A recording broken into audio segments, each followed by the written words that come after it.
তুমি প্রেমিকার পিছনে ঘোরো, 15 বছর বয়স তোমার, 20 বছর 22 বছরে বাইক লাগবে তোমার।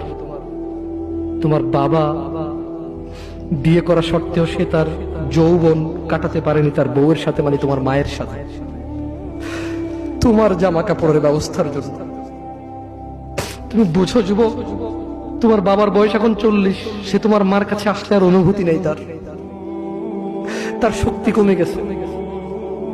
তুমি বুঝবা না যুবক, 15 বছর বয়সে তুমি যত উত্তেজিত, তোমার বাবা 30 বছর বয়সে এরকম ছিল, সে আসতে পারেনি। তুমি পড়বা বলে, তোমার স্কুলের ফি লাগবে বলে, that much he loves you.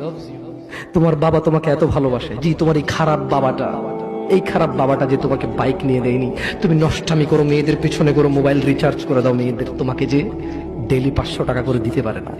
এই লোকটা যদি 60 বছর বয়স পায়, তার জীবনের 20টা বছর সে এমন 20টা বছর, যে 20টা বছরে সে হাড় ভাঙা পরিশ্রম করতে পারত, করছেও, তোমার মায়ের দেখা সে পায়।